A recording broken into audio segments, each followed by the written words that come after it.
Are you looking for an effective way to organize your student writing notebooks? Hi, I'm Pam from Rocket Resources, and I'd love to show you what worked for me. I've been using these in my classroom for many, many years, and I've found all the tweaks to make it work, so I'd like to share that with you. I'm going to try to talk real quick because I know your time is valuable. To start off with, you want to come up with a cover page. You could do it two ways. You could have them make a collage, which is more personable. They can cut out magazine clippings or letters or whatever they want to put on the front. Make sure that they put their name on the front too, so that you can easily identify whose it is. The other way is just to put a cover sheet on there for them. I have these free in my store, and later on I will show you how to get them. Next, I'd like to show you how I set them up. We have the tabs right here, and as you can see, I have tabs for all the different phases of the writing notebook. Now, these tabs go along with my writing curriculum, but they can work for you too.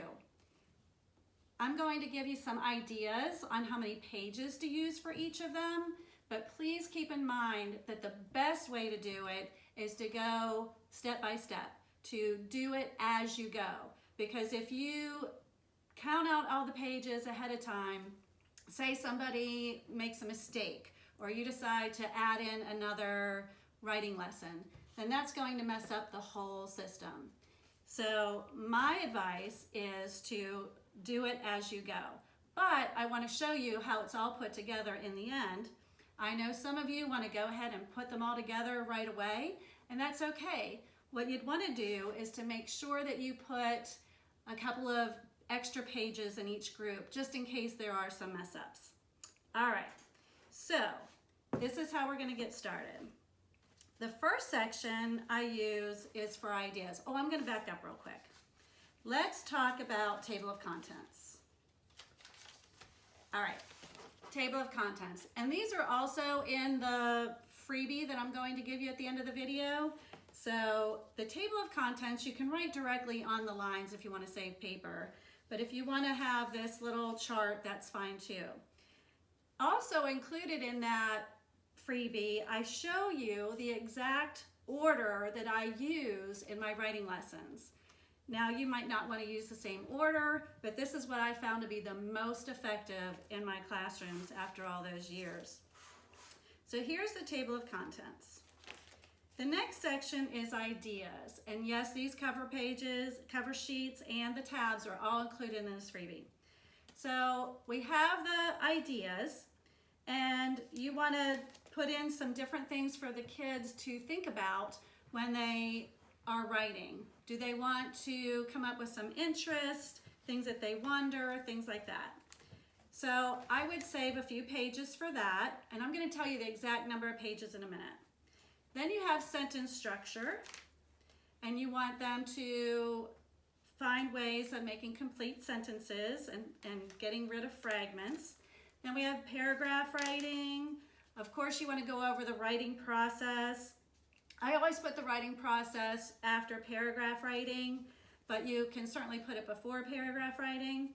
I like to get just the basics in it first and then go on to the different types of writing. So we have the narrative writing, opinion writing, informative writing, and then I'm going to flip back all the way to the rough draft section.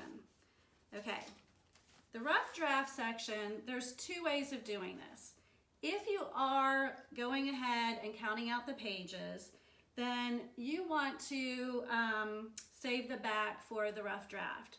The rough draft section I like to have separate because it's easy for me to go through and look when we're conferencing so that I can see all the revisions. I like them to use different colors for the revisions, and I can see it right away. But if you would prefer, you can put it right in with their note-taking. So say they're working on an introduction, you can have the rough draft in there, and you can have them work right as they go. That is completely up to you. This is just how I preferred it because it was much easier for me to look into their writing. Okay, so that is that. I also want to show you this is the other book I want to show you real quick. I wanted to show you the dots that I use. Well, yes, they're bright and cheerful, so of course I like that. But the reason why we started using dots was because we were using markers for our page numbers and they were bleeding through. So I quickly grabbed a few dots and there we go, boom, we were able to fix that. So let me share with you the page numbers. I know that you're going to want to know that. I want to make sure I give you the right one. Oh, also, when you're doing the table of contents, let's see, I do have a picture. Okay, so this chart paper works perfect because I like to have the table of contents set up for the kids. While they're writing it, they can always refer back to it. And it's great for the kids that are absent. When they come in, they see the chart, they know that they need to make sure that they fill in that page. Okay, so the page numbers. Let's go back here. If you're using all the mini lessons that I have listed for you, you're going to need 4 pages, front and back. Everything that I do in the notebooks is front and back so that you save as much paper as you can.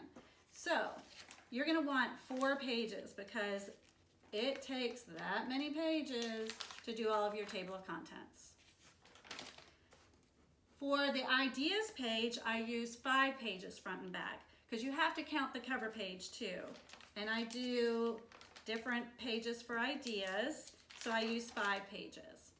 For the sentence structure, I use 3 pages, and that was plenty for me to review the skills that I wanted to do with my students. For the paragraph writing, I used 5 pages. We want to make sure that we include the indents,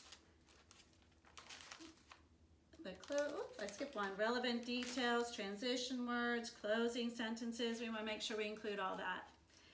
Then we move on to the writing process, and you only need 1 page for that because we're just going to talk about the writing process. And within the writing, you're going to have the writing process all throughout. The narrative writing. All right, this is a biggie. The narrative writing, we're going to have 20 pages because there's so many good lessons that you could do with narrative writing, like character traits and dialogue, task and purpose. There's just so many great lessons to do with it. So you want to make sure that you have enough pages for it. For the opinion writing, I included 17 pages, and this is giving a couple extra pages too. So, and then for informative writing, that was also 17 pages.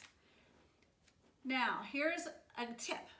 If you don't want to go ahead and make it all at once, because I know it could be difficult for the students to do. Now, if you have parent volunteers and you want to get them all marked up, that would be awesome. But students might have a difficult time trying to count these pages all throughout, okay? And if you still want to have the rough draft section, but you don't want to count them all out at the beginning, then all you have to do is count back 20 pages. Count back 20 pages, and then you can add the rest of the tabs as you go. And this is for a 100-page composition notebook. Anything less, you might want to do, like I know there's 80-page composition notebooks out there, so you might want to put your rough drafts in a folder or something like that. So, at the end of the video, I'm going to share with you where you can get these for free. If you have my writing curriculum, you already have it in your file, so it's right there for you. And I'm also going to give you a good blog post to go to because I share with you, I share how to set up the folders too. We have 2 folders. One is for student resources and one is for writing portfolios. So you can see how to set those up as well. So I hope this gives you some good ideas for your writing notebook. Happy writing!